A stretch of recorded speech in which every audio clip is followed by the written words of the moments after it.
की डेमोक्रेसी को हम सब लोग मिलके बचाना है। अगर हम नहीं बचाएंगे तो कल के दिन फिर हम गुलाम बच जाएंगे।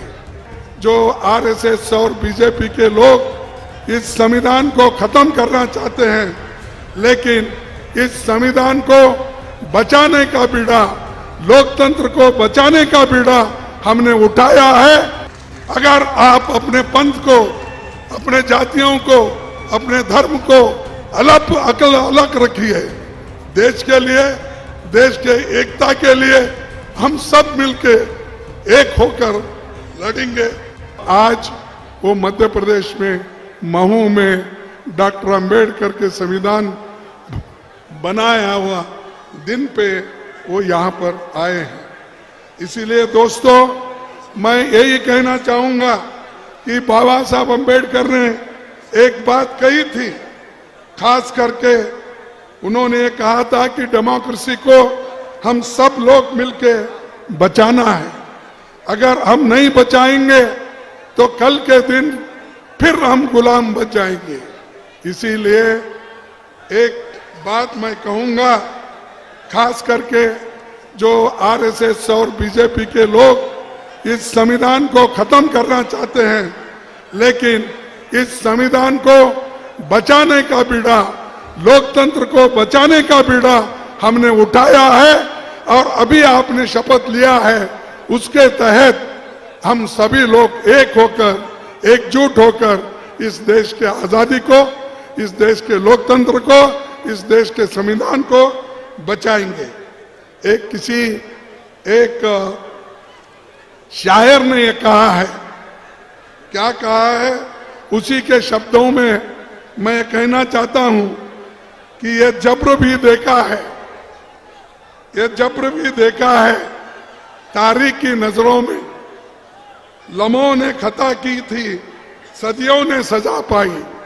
ऐसा नहीं होना, छोटी सी गलती से हम हमारे आजादी को खोलेंगे, हमारे संविधान को खोलेंगे, हमारे जो फ्रीडम ऑफ एक्सप्रेशन है, लिबर्टी है, इक्वालिटी है, इस सब को हम खोलेंगे। इसीलिए आप सभी लोग मिलकर इसको ज्यादा से ज्यादा मजबूती से इसको बनाना है।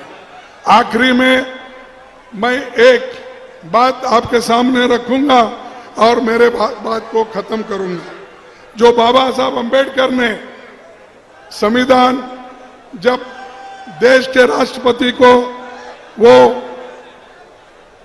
प्रेजेंट किए, जब दिए, उस वक्त उन्होंने ये कहा था, बाबा साहब ने कहा था कि जातियों और पंथों के रूप में हमारे पुराने शत्रुओं के अलावा हमारे पास विविध और विरोधी राजनीतिक पंथों वाले कई राजनीतिक दल होने जा रही है।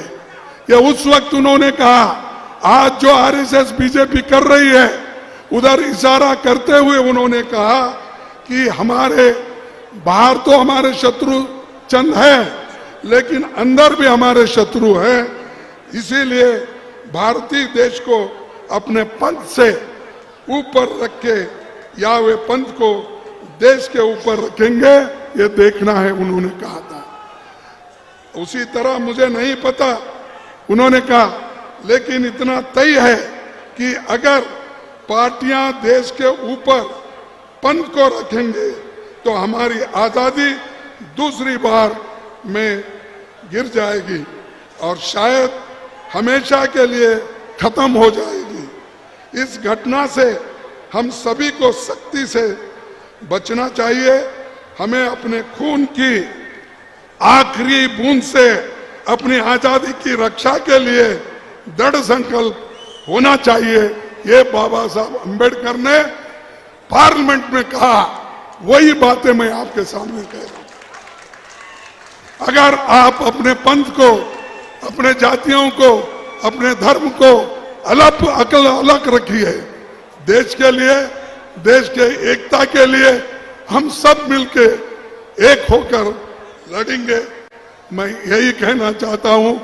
आज इतनी भारी संख्या में इस संविधान दिन पे आप यहाँ पर जमा हुए हैं, इसीलिए आप सबको मैं धन्यवाद देते हुए, और मेरे को जो मौका मिला, राहुल गांधी जी अगर भारत जोड़ो यात्रा यहाँ से नहीं निकलते थे तो मुझे ये बोलने का मौका ही नहीं मिलता था। ये मौका जो मुझे मिला राहुल गांधी जी के वजह से मिला, उनके कार्यक्रम के वजह से मिला, इसीलिए मैं आपके सामने अपने चंद बात रख रहा हूं और सारे मिलकर हम एक होकर लड़ते रहेंगे, काम करते रहेंगे। और ये सभी को मैं आखिरी बार कह के मेरे इस भाषण को खत्म करता हूं और बाबा साहब को नमन करता हूं, इस धरती को नमन करता हूं, आप सभी को नमन करता हूं।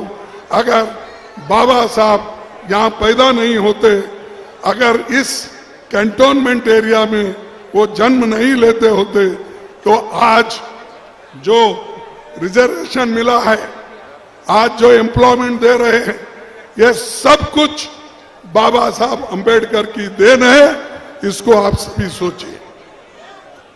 चंद लोग हमेशा बाबा साहब गांधी में लड़ाई करने की सोचते हैं, चंद लोग नेहरू जी और बाबा साहब अंबेडकर के बीच में दूरी रखने का सोचते हैं, सरदार पटेल की दूरी रखना चाहते हैं।